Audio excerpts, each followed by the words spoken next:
തിരക്കേറിയ ബോംബെ നഗരം. രാവിലെ ഗ്ലാസിന് ഇടയിൽ കൂടി സൂര്യകിരണങ്ങൾ കണ്ണിലേക്കടിച്ചതും അവൾ കണ്ണുകൾ ചിമ്മിത്തുറന്നു. ഉറക്കമെഴുന്നേൽക്കാൻ താല്പര്യമില്ലാത്തതുപോലെ അവൾ പുതപ്പ് ഒന്നുകൂടി മുഖത്തേക്ക് വലിച്ചിട്ടുകൊണ്ട് തിരിഞ്ഞു കിടന്നു. ഇവൾ അമരിയ ഫാത്തിമ. പേര് പോലെ തന്നെ രണ്ട് സമുദായത്തിൻ്റെ പ്രണയത്തിൻ്റെ പ്രതീകം. ജോസഫിൻ്റെയും അവൻ്റെ പ്രണയിനി ഫാത്തിമയുടെയും പ്രണയത്തിൻ്റെ തുടിപ്പ്. അമരിയ ഫാത്തിമ. മരിയ, ഡി എഴുന്നേൽക്ക്. ദേ നമ്മുടെ പിള്ളേരെല്ലാം ഒരുങ്ങി വന്നേക്കുന്നു. മരിയ, ഇവളിതെന്ത് ഉറക്കമാ? അവൾ തട്ടി വിളിച്ചുകൊണ്ടേയിരുന്നു. പ്ലീസ് അന്ന, ഇന്നലെ എത്ര നേരം കഴിഞ്ഞിട്ടാണെന്നറിയോ ഞാനൊന്ന് ഉറങ്ങിയത്? നീ ശല്യപ്പെടുത്താതെ ഞാനൊന്ന് ഉറങ്ങിക്കോട്ടെ. എടി, ഇന്നിവിടെ ഹോളിയാണ്, ഇങ്ങോട്ട് എഴുന്നേറ്റേ. കോവിഡ് കഴിഞ്ഞിട്ട് ആദ്യമായിട്ടാണ് ഇവിടെ ഹോളി ആഘോഷിക്കുന്നത്. നീ ഇതുവരെ കണ്ടിട്ടില്ലല്ലോ. വാ, നമ്മുടെ പിള്ളേരൊക്കെ വന്നു കാണും. ഇനി അടുത്ത വർഷമേ ഉള്ളേ, പിന്നെ കണ്ടില്ല കേട്ടില്ല പറയരുത്. അന്ന അവളുടെ കയ്യിൽ പിടിച്ചു വലിച്ചുകൊണ്ട് പറഞ്ഞു. അവൾ മനസ്സില്ലാ മനസ്സോടെ എഴുന്നേറ്റിരുന്നു. നാളെ മുതൽ ഇനി ഓഫീസിൽ പോകണം. ഇനി ഇതുപോലെ കിടന്നുറങ്ങാൻ പറ്റുമോ? എനിക്ക് വയ്യ. അവൾ താല്പര്യമില്ലാത്തതുപോലെ പറഞ്ഞു. നീ മാത്രമേ ഇത് പറയുള്ളൂ. 2 വർഷം പോയതുപോലും ബാക്കിയുള്ളവർ അറിഞ്ഞില്ല. ഓൺലൈൻ ക്ലാസ് ആയതുകൊണ്ട് കയറിയാലും കയറിയില്ലെങ്കിലും നോ സീറ്റ്. നിനക്കുറങ്ങാൻ സമയം കിട്ടിയില്ലെന്ന് വേറെ ആരെയും കേൾക്കാൻ നീ പറയരുത്. തല്ലിക്കൊല്ലും നിന്നെ. 1.5 വർഷം ഇതിനുള്ളിൽ തന്നെ കഴിച്ചു കൂട്ടിയ പാട് മറ്റുള്ളവർക്കറിയാം. ഇന്ന് എല്ലാവരെയും കാണാലോ എന്നുള്ള സന്തോഷത്തിലാണ് ഞങ്ങളൊക്കെ. അപ്പോഴാ അവളുടെ ഒരു ഉറക്കം. അന്ന അവളെ നോക്കിക്കൊണ്ട് പറഞ്ഞു. വിഷമങ്ങളില്ലാത്തവർക്ക് അങ്ങനെ പലതും പറയാം. ഞാനൊന്ന് കണ്ണടയ്ക്കാൻ കഷ്ടപ്പെടുന്ന പാട് എനിക്ക് മാത്രമേ അറിയുള്ളൂ. അത് അവർക്കൊന്നും പറഞ്ഞാൽ മനസ്സിലാകില്ല. സ്ലീപ്പിംഗ് പില്ല് കഴിച്ചാൽ അത് ശീലമായി പോകുമെന്ന് പേടിച്ചിട്ടാ ഞാനത് യൂസ് ചെയ്യാത്തത്. വിഷമങ്ങളൊക്കെ നീ തന്നെ ഉണ്ടാക്കി വെച്ചതല്ലേ, അല്ലാതെ ആരും തന്നതല്ലല്ലോ. അവൾ ദേഷ്യത്തോടെ പറഞ്ഞതും അവളൊന്ന് പുഞ്ചിരിച്ചു. എന്ത് പറഞ്ഞാലും ഇങ്ങനെ ചിരിച്ചോണം. സത്യം പറ, നീ എന്തിനാ അവിടെ നിന്ന് ഇറങ്ങിപ്പോന്നത്? വേറെന്തെങ്കിലും കാര്യമുണ്ടോ? എന്ത് കാരണം? ഒരു കാരണവും ഇല്ല. ഞാൻ കുളിക്കട്ടെ. അവൾ പറഞ്ഞുകൊണ്ട് കട്ടിലിൽ നിന്നും എഴുന്നേറ്റ് ബാത്റൂമിലേക്ക് കയറാൻ പോയി. അന്ന, എന്താടി? ഫ്ലൈറ്റും ട്രെയിനും ഒക്കെ വിട്ടു തുടങ്ങിയോ? ഇന്നലെ മുതൽ തുടങ്ങിയെന്നാണ് കേട്ടത്. കറക്റ്റ് അറിയില്ല. എന്താടി, തിരക്കി വരുമോ എന്നുള്ള പേടിയാണോ? അന്ന അവളെ നോക്കി ചോദിച്ചു. തിരക്കി വരും, എനിക്കുറപ്പാ. കോവിഡ് എന്നൊരു മഹാമാരി വന്നില്ലായിരുന്നുവെങ്കിൽ ചിലപ്പോൾ ഇതിനു മുൻപേ തന്നെ. അവൾ പറഞ്ഞുകൊണ്ട് ബാത്റൂമിലേക്ക് കയറി. 2 വർഷം കഴിഞ്ഞിരിക്കുന്നു എല്ലാം ഇട്ടെറിഞ്ഞു പോന്നിട്ട്. ഇനിയൊരു തിരിച്ചുപോക്ക് എനിക്കുണ്ടാകുമോ? തിരിച്ചു ചെന്നാൽ വേണ്ട, ചെല്ലരുത്. എല്ലാം അവസാനിപ്പിച്ച് ഇറങ്ങിയതാണ് ഞാൻ. ചെയ്തത് ചതിയാണോ പൊട്ടത്തരമാണോ എന്നൊന്നും അറിയില്ല. പക്ഷേ അന്ന് അതാണ് ശരിയെന്ന് തോന്നി. ഇനി ചെയ്തതിനെ പറ്റി ആലോചിച്ചാൽ തനിക്ക് നിയന്ത്രിക്കാൻ പറ്റാതെ വരും. അവൾ സ്വയം പറഞ്ഞുകൊണ്ട് നിറഞ്ഞു വന്ന കണ്ണുനീരിനെ തുടച്ചു മാറ്റി ഇറങ്ങി. അല്ല, നീ എന്താ ഈ റെഡ് കളർ ഡ്രസ്സൊക്കെ ഇട്ടിരിക്കുന്നേ? അവൾ ബാത്റൂമിൽ നിന്നും ഇറങ്ങിയതും അന്ന സംശയത്തോട് ചോദിച്ചു. അതിനിപ്പോൾ എന്താ പെണ്ണെ, ഇന്ന് ഹോളിയാണ്. പോയി ഒരു വൈറ്റ് കളർ ഡ്രസ്സ് ഇട്ടേച്ച് വന്നേ. ഞാൻ വരുന്നില്ലടി, നിങ്ങൾ പോയിട്ട് വാ. തന്നെയല്ല, എനിക്ക് വൈറ്റ് കളർ ഡ്രസ്സും ഇല്ല. അതൊന്നും പറഞ്ഞാൽ പറ്റില്ല. എന്നെ ഹോളി ആഘോഷം കാണിക്കാനല്ലേ ഞാൻ വിളിച്ചുണർത്തിയത്. വന്നേ. അവൾ അവളുടെ കയ്യിൽ പിടിച്ച് അലമാരിയുടെ അടുത്തേക്ക് കൊണ്ടുവന്നു. അതിൽ നിന്നും വൈറ്റ് കളർ ഒരു കോട്ടൺ സാരി എടുത്ത് അവളുടെ കയ്യിലേക്ക് വെച്ചു കൊടുത്തു. ഇത് സാരിയല്ലേ? അത് കണ്ടതും മരിയ സംശയത്തോട് ചോദിച്ചു. അതെ, നിനക്ക് സാരി ഉടുക്കാനല്ലേ ഇഷ്ടം. ഒരു ടോപ്പ് ഉണ്ടായിരുന്നത് ഞാൻ ഇട്ടു. ഇനി ഇതേ ഉള്ളൂ. ദാ ഉടുത്തിട്ട് വാ. എല്ലാവരും വൈറ്റ് കളർ ഇടുമ്പോൾ നീ മാത്രം റെഡ്. അത് വേണ്ട. വേണോടി? അവൾ ദയനീയമായി ചോദിച്ചു. വേണം. നീ ചെല്ല്, പോയി ഉടുത്തിട്ട് വാ. അന്ന അവളെ തള്ളിവിട്ടതും അവൾ മനസ്സില്ലാ മനസ്സോടെ സാരി ഉടുത്തു. തലമുടി വെറുതെ അഴിച്ചിട്ടിരിക്കുകയാണ്. കണ്ണുകൾ വൃത്തിക്ക് എഴുതിയിട്ടുണ്ട്. കല്ലിൻ്റെ ഒരു പൊട്ടിട്ടിട്ടുണ്ട്. വൈറ്റ് കളർ സാരിയിൽ അവൾ വളരെ സുന്ദരിയായിരുന്നു. സൂപ്പർ, ഇപ്പോൾ എൻ്റെ മരിയ കൊച്ചിനെ കാണാൻ സൂപ്പറായിട്ടുണ്ട്. അന്ന പറഞ്ഞുകൊണ്ട് അവളുടെ കവളിൽ അമർത്തി ചുംബിച്ചു. അവളൊന്ന് ചിരിച്ചു. വാ, ഇപ്പോൾ ആഘോഷമൊക്കെ തുടങ്ങിക്കാണും. അന്ന അവളുടെ കയ്യിൽ പിടിച്ചു വലിച്ചുകൊണ്ട് പുറത്തേക്ക് നടന്നു. അവരുടെ ഫ്ലാറ്റിന് മുൻപിൽ വലിയൊരു മൈതാനത്ത് ആളുകൾ ഹോളി ആഘോഷിക്കുകയായിരുന്നു. പലതരം നിറത്തിൽ മുങ്ങി നിൽക്കുകയായിരുന്നു എല്ലാവരും. മരിയ ചേച്ചി, അന്ന ചേച്ചി, വായോ. കുറേ കുട്ടിപ്പിള്ളേർ അവരുടെ കയ്യിൽ പിടിച്ചു വലിച്ചുകൊണ്ട് പറഞ്ഞു. വരുവാടാ. അവർ രണ്ടുപേരും പറഞ്ഞുകൊണ്ട് പിള്ളേരുടെ ഒപ്പം നടന്നു. അന്ന, ഞാനിവിടെ നിന്നോളാം, നിങ്ങൾ പോയിട്ട് വാ. അവളൊരു സൈഡിലേക്ക് മാറി നിന്നുകൊണ്ട് അന്നയോട് പറഞ്ഞു. എടി, ഇവിടെ വരെ വന്നിട്ട് വാ പ്ലീസ് അന്ന. നീ പറഞ്ഞതുകൊണ്ടാണ് ഞാൻ ഇവിടെ വരെ വന്നത്. ഞാനിവിടെ നിന്ന് ഇതൊക്കെ കണ്ടോളാം. പ്ലീസ് അന്ന. അവൾ പറഞ്ഞതും പിന്നെ അന്നയ്ക്ക് ഒന്നും പറയാൻ തോന്നിയില്ല. അവളെ അവിടെ നിർത്തിയിട്ട് ആഘോഷം കാണാൻ പോയി. മരിയ അവിടെ നിന്ന് അവർ ചായങ്ങൾ പരസ്പരം പൂശുന്നതും മറ്റും നോക്കി നിന്നു. പലരും പലരുടെയും പുറകെ ഓടുകയാണ് ചായം തേക്കാൻ. അതൊക്കെ കണ്ട് അവൾ പുഞ്ചിരിച്ചു. പെട്ടെന്നാണ് അവളുടെ സാരിക്കിടയിലൂടെ നഗ്നമായ വയറ്റിൽ ആരുടെയോ കൈയുടെ ചൂടറിഞ്ഞത്. പരിചിതമായ ഫോഗിൻ്റെ ഗന്ധം അവളുടെ മൂക്കിലേക്ക് ഇരച്ചു കയറി. അവൾ നിന്നെടുത്ത് തന്നെ നിന്നു. അനങ്ങാൻ പോലും പറ്റാതെ പിടിച്ചു കെട്ടിയതുപോലെ അവൾ അവിടെ നിന്നു. Happy Holi Mrs Amariya Alex.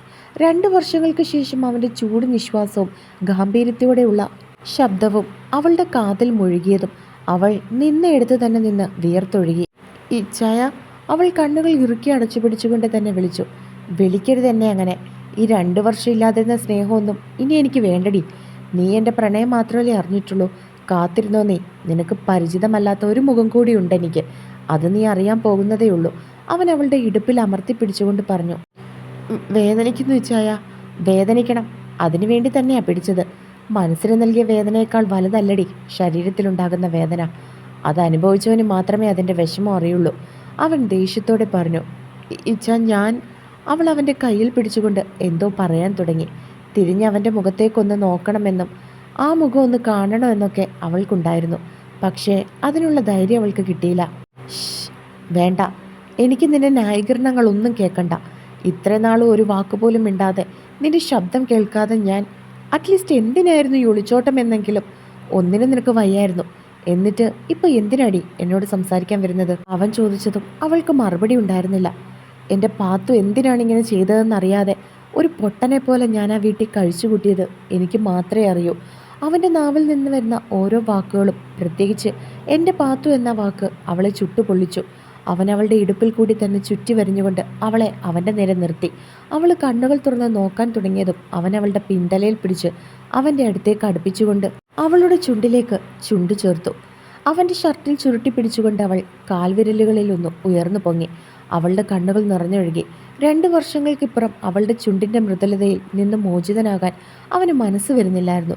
മുഴുകി കേൾക്കുന്ന സെലിബ്രേഷൻ സോങ്ങിൽ ചുവടുകൾ വെക്കുന്ന തിരക്കിലും ചായങ്ങൾ പരസ്പരം പൂശുന്ന തിരക്കിലുമായിരുന്നു മറ്റുള്ളവർ. ഏറെ നേരത്തെ ചുംബനത്തിനൊടുവിൽ അവൻ അവളെ തള്ളി മാറ്റിക്കൊണ്ട് അവിടെ നിന്നും പോയിരുന്നു. ബോധം വീണ്ടെടുത്ത് അവൾ ചുറ്റിനും നോക്കി. എന്നാൽ അവനെ അവിടെ എങ്ങും കാണാൻ സാധിച്ചിരുന്നില്ല. താൻ കണ്ടത് സ്വപ്നമായിരുന്നു എന്നറിയാൻ അവൾ സാരി മാറ്റി നോക്കി. പല നിറത്തിലുള്ള നിറങ്ങൾ അവളുടെ നഗ്നമായ വയറ്റിലും ഇടുപ്പിലുമായിട്ടുണ്ടായിരുന്നു. സത്യമാണ് നടന്നത് എന്നവൾക്ക് മനസ്സിലായി. അവൾ മുറിയിലേക്കോടി. വാതിലടച്ചിട്ട് നിലത്തെ കൂർന്നിരുന്നു കൊണ്ട് അവൾ പൊട്ടിക്കരഞ്ഞു. ഈ 2 വർഷം ഇല്ലാതിരുന്ന സ്നേഹമൊന്നും ഇനി എനിക്ക് വേണ്ടടി. നീ എൻ്റെ പ്രണയം മാത്രമല്ലേ അറിഞ്ഞിട്ടുള്ളൂ. കാത്തിരുന്നോ നീ. നിനക്ക് പരിചിതമല്ലാത്ത ഒരു മുഖം കൂടി ഉണ്ടെനിക്ക്. അത് നീ അറിയാൻ പോകുന്നതേ ഉള്ളൂ. അവൻ്റെ വാക്കുകൾ അവളുടെ കാതിൽ മുഴുകി കേട്ടുകൊണ്ടിരുന്നു. പ്രണയം. അതെ, പ്രണയമായിരുന്നു അവന്. അവൻ്റെ പാത്തുവിനോടുള്ള പ്രണയം. എടാ, മരിയെ കണ്ടോ? അന്ന അവളെ അവിടെയെങ്ങും നോക്കിയിട്ട് കാണാഞ്ഞതും ഒരു പയ്യനോട് വന്ന് ചോദിച്ചു. ഇല്ല ചേച്ചി, മരിയ ചേച്ചി ഞാൻ കണ്ടതേയില്ല. അവൻ മറുപടി പറഞ്ഞു. ഇവളിത് എവിടെ പോയി? അന്ന സ്വയം പറഞ്ഞുകൊണ്ട് അവിടെയൊക്കെ നോക്കി. അവിടെ എങ്ങും അവളെ കാണാഞ്ഞതും അന്ന മുറിയിലേക്ക് നടന്നു. മരിയ. അവൾ വിളിച്ചതും ബാത്റൂമിലിരുന്ന് കരയുകയായിരുന്ന അവൾ ഞെട്ടി. പെട്ടെന്ന് കണ്ണൊക്കെ തുടച്ച് മുഖം കഴുകി അവൾ ബാത്റൂമിൽ നിന്നും ഇറങ്ങി. നീ ഇതെന്തു പണിയാ കാണിച്ചേ? ഇങ്ങനെയാണോ ഹോളി ആഘോഷിക്കുന്നത് കാണുന്നത്? നിനക്ക് എന്താടി? എല്ലാം സ്വയം ചെയ്തു കൂട്ടിയിട്ട് ഇങ്ങനെ നീർന്നത് എന്തിനാ? അതുകൊണ്ടല്ലേ ഒന്നിലും സന്തോഷിക്കാൻ പോലും നിനക്ക് കഴിയാത്തത്? അന്ന പറഞ്ഞതും അവൾ ഒന്നും മിണ്ടിയില്ല. നീ വന്നേ. അന്ന അവളുടെ കയ്യിൽ പിടിച്ചു. അന്ന പ്ലീസ്. ഞാൻ വരുന്നില്ല. പാത്തു അവളുടെ കൈ പിടിക്കാൻ ശ്രമിച്ചു. മരിയ, 2 വർഷമാകാൻ പോകുന്നു നീയും ഞാനും ഇവിടെ. നിനക്ക് എന്തൊക്കെയോ വിഷമങ്ങളുണ്ടെന്ന് എനിക്കറിയാം. വീട്ടിൽ നിന്നും ഇറങ്ങി വന്നതാണെന്നും എനിക്കറിയാം. എന്തിനാണെന്ന് ഞാൻ ഒരുപാട് നിന്നോട് ചോദിച്ചിരുന്നു. ബട്ട് അപ്പോഴെല്ലാം നീ ഒഴിഞ്ഞു മാറി. നിനക്കതെന്നോട് ഷെയർ ചെയ്യാൻ താല്പര്യമില്ലെന്ന് മനസ്സിലായപ്പോൾ പിന്നെ ഞാൻ അതിനെപ്പറ്റി ചോദിച്ചിട്ടില്ല. നീ തന്നെ എന്നോട് പറഞ്ഞു വെച്ചിട്ടുണ്ട് നീ തന്നെയാണ് അതിന് കാരണമെന്ന്. മരിയ, ഒന്നുകിൽ നീ വീട്ടിലേക്ക് തിരികെ പോകണം, ഇല്ലെങ്കിൽ നീ എല്ലാം മറക്കണം.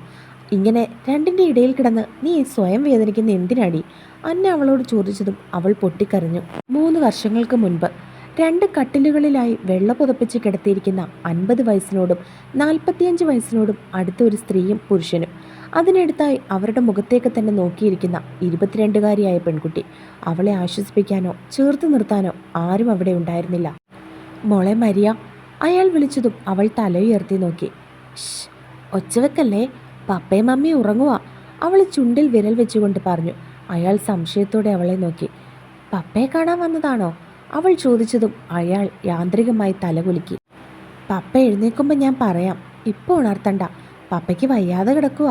അവൾ അയാളോട് പറയുന്നത് കേട്ടതും അവിടെ വന്നവരുടെ കണ്ണുകൾ നിറഞ്ഞു. നല്ല സ്നേഹമുള്ളവരായിരുന്നു. എന്തു ചെയ്യാനാ, വിധി അല്ലാതെ എന്താ.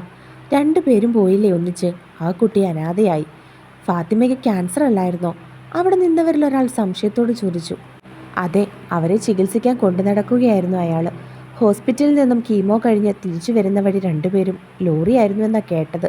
കുട്ടി എങ്ങനെയോ രക്ഷപ്പെട്ടു. പക്ഷേ അതിനെന്തോ മാനസികമായി പറ്റിയിട്ടുണ്ട്. ഇവരെ എവിടെയാണ് അടക്കുന്നത്? ഇവരെ ഇവിടുത്തെ പള്ളിയിൽ പേര് ചേർത്തിട്ടില്ലല്ലോ. അവിടെ നിന്നവരിൽ ഒരാൾ സംശയത്തോടെ ചോദിച്ചു. ഞങ്ങളുടെ പള്ളിയിൽ കൊണ്ടുപോകാം, അവിടെ അടക്കിക്കോളാം. ഞങ്ങൾ ഇവരെ കൊണ്ടുപോകാൻ വന്നതാണ്. മരിയെ ചേർത്ത് പിടിച്ചുകൊണ്ട് അവർ പറഞ്ഞു. നിങ്ങളൊക്കെ ആരാ? അവിടെ നിന്നവരിൽ ഒരാൾ സംശയത്തോടെ ചോദിച്ചു.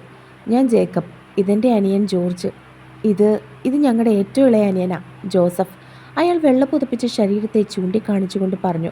അവൻ്റെ കുടുംബക്കല്ലാറ ഉള്ളപ്പോൾ അവനെയും അവൻ മിന്നുകിട്ടിയ അവൻ്റെ പെണ്ണിനെയും എവിടെ അടക്കം ചെയ്യുമെന്നുള്ള ടെൻഷൻ വേണ്ട, ജോർജ് പറഞ്ഞു. നിങ്ങളെ ഒന്നുകൂടെ കണ്ടിട്ടില്ലല്ലോ, ഒരാൾ സംശയത്തോട് ചോദിച്ചു. ഞങ്ങളെയൊക്കെ വിട്ടിട്ട് ഇവിടെ വന്ന് താമസിക്കുമായിരുന്നു ഇവൻ. അയാൾ പറഞ്ഞതും പിന്നെ ആരും ഒന്നും ചോദിച്ചില്ല. ഒരു കോമ്പൗണ്ടിൽ ഉയർന്നു നിൽക്കുന്ന രണ്ട് വലിയ വീടുകൾ. കുരിശിങ്കൽ തറവാട്ടിലെ ബേബിക്കുട്ടിയും പ്ലാത്തോട്ടം തറവാട്ടിലെ മാത്യുവും ഒറ്റ സുഹൃത്തുക്കളായിരുന്നു. ഒരേ കോമ്പൗണ്ടിൽ തന്നെ വീട് വെച്ചും അവർ താമസിച്ചു. ബിസിനസ്സിലും പരസ്പരം ഷെയർസ് ഉണ്ട്. ഇപ്പോൾ അവരുടെ കാലശേഷം അവരുടെ മക്കൾ ആ പാരമ്പര്യം നിലനിർത്തിക്കൊണ്ടു പോകുന്നു. കുരിശിങ്കൽ തറവാട്ടിലെ മൂത്തപുത്രൻ ജോൺ, ഭാര്യ അന്നമ്മ, മക്കൾ അലക്സി എന്ന് വിളിപ്പേരുള്ള അലക്സ് ജോൺ കുരിശിങ്കലും ഐഷു എന്ന് വിളിപ്പേരുള്ള ഏഞ്ചൽ ജോൺ കുരിശിങ്കലും. രണ്ടാമത്തെ മകൻ ഡാനിയൽ, ഭാര്യ ലീലാമ്മ, മക്കൾ ഡേവി എന്ന് വിളിക്കുന്ന ഡേവിഡ് ഡാനിയൽ കുരിശിങ്കലും എമി എന്ന് വിളിക്കുന്ന എമിൻ ഡാനിയൽ കുരിശിങ്കലും. പ്ലാത്തോട്ടം തറവാട്ടിൽ 3 സഹോദരങ്ങൾ. ജേക്കബ്, ഭാര്യ ശാലിനി, മകൻ സണ്ണി ജേക്കബ് പ്ലാത്തോട്ടം, മകൾ സായ ജേക്കബ് പ്ലാത്തോട്ടം. രണ്ടാമത്തെ സഹോദരൻ ജോർജ്, ഭാര്യ റോസമ്മ, മകൻ റോണി ജോർജ് പ്ലാത്തോട്ടം.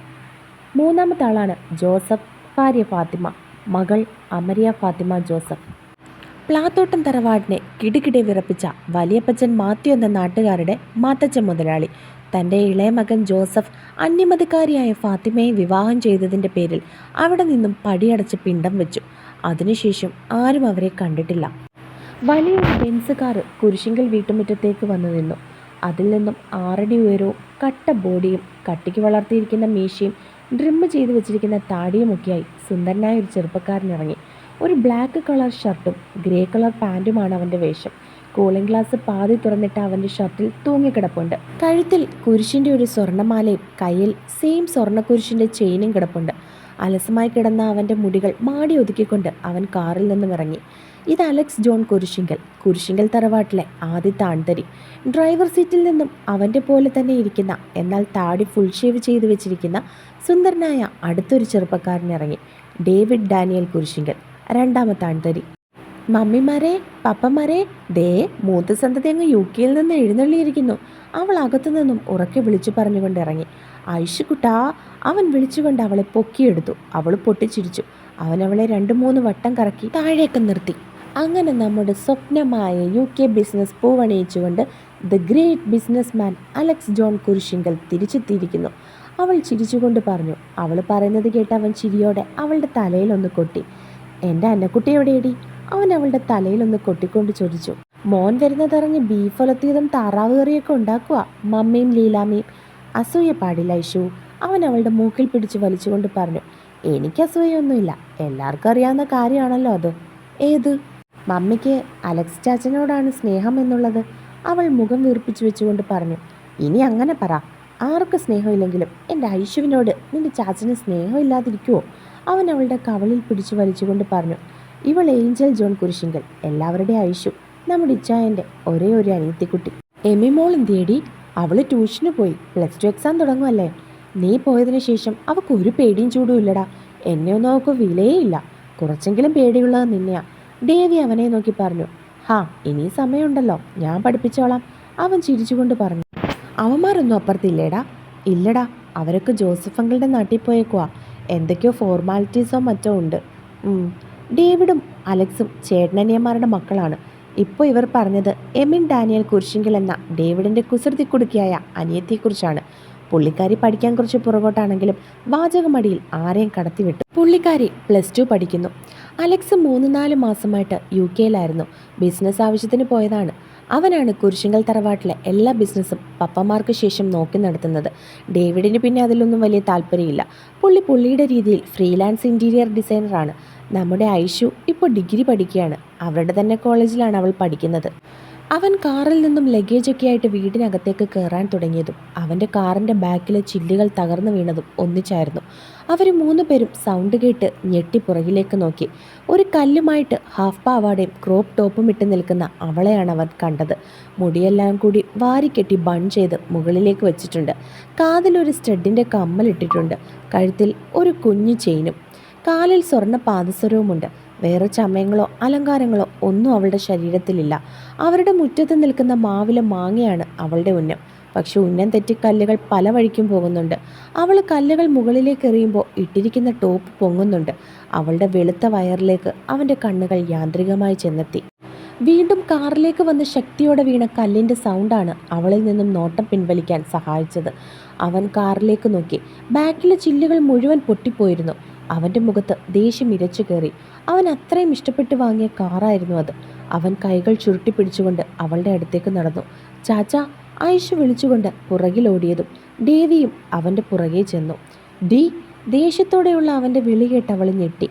അവളുടെ കയ്യിൽ പിടിച്ചു വലിച്ച് അവൻ അവളുടെ മുഖത്തേക്ക് ആഞ്ഞടിച്ചു. അവൾ താഴേക്ക് വീണു. അവൻ അവളുടെ അടുത്തേക്ക് ഇരുന്നു കൊണ്ട് അവളുടെ പിന്തലയിൽ പിടിച്ച് അവൻ്റെ അടുത്തേക്ക് അടുപ്പിച്ചു. നിനക്ക് കല്ലെറിഞ്ഞ് കളിക്കാനാണോടി എൻ്റെ കാറ്? എത്ര ലക്ഷം രൂപയുടെ സാധനമാണെന്ന് അറിയോ നിനക്ക്? അവൻ ദേഷ്യത്തോടെ അവളോട് ചോദിച്ചു. അലക്സി, വിടടാ, ഇത് ജോസഫെങ്കിളുടെ മോളാടാ, വിട്ടേക്ക്. ദേവി അവനെ പിടിച്ചു മാറ്റാൻ ശ്രമിച്ചുകൊണ്ട് പറഞ്ഞു. ആരായാലും എനിക്കെന്താ, ഒരു തവണ പൊട്ടി അവൾക്ക് അറിയില്ലേ? വീണ്ടും വീണ്ടും പൊട്ടിക്കാൻ എന്നോണം ഇവള് ചെയ്യുന്നത് എന്തിനാ? അപ്പോൾ മനഃപൂർവ്വം അല്ലേ ഇവള്? അവൻ വീണ്ടും അവളെ അടിക്കാൻ കൈയോങ്ങിയതും അവൾ കണ്ണുകൾ ഇറുക്കി അടച്ചു പിടിച്ചുകൊണ്ട് എന്തോ പറഞ്ഞു. എന്തേലും പറയാനുണ്ടേ മുഖത്ത് നോക്കി പറയടി പുല്ലേ. അവൻ ദേഷ്യത്തോടെ അവളുടെ അടുത്തേക്ക് അടുത്തതും ദേവി അവനെ പിടിച്ചു മാറ്റി. ഐഷു അവളെ പിടിച്ച് എഴുന്നേൽപ്പിച്ചു.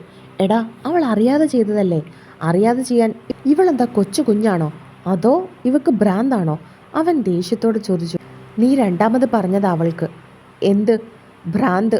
അവൾക്ക് മാനസികമായിട്ട് കുറച്ച് പ്രശ്നമുണ്ട്. അവൾ നോർമൽ അല്ല ഇപ്പോൾ. എന്താ? അതേടാ, അവൾ നോർമൽ അല്ല. അവൾ ഇപ്പോഴും അവളുടെ മമ്മിയുടെയും പപ്പയുടെയും കൂടെയാണ് ജീവിക്കുന്നത്. ഇതുവരെ അവൾ യാഥാർത്ഥ്യത്തിലേക്ക് വന്നിട്ടില്ല. ദേവി പറഞ്ഞതും അലക്സി വല്ലാതെയായി. അവൻ യാന്ത്രികമായി അവളുടെ അടുത്തേക്ക് നടന്നു. ഞാൻ പറഞ്ഞു കൊടുക്കും. എന്നെ തല്ലിയ കാര്യം ഞാൻ പപ്പയോടും മമ്മിയോടും പറഞ്ഞു കൊടുക്കും. മോക്ക് വേദനിച്ചെന്ന് ഞാൻ പറയും. അവൻ അടി വാങ്ങിക്കൊടുക്കും. അവൾ എങ്ങോട്ടോ നോക്കി പറഞ്ഞുകൊണ്ടേയിരുന്നു.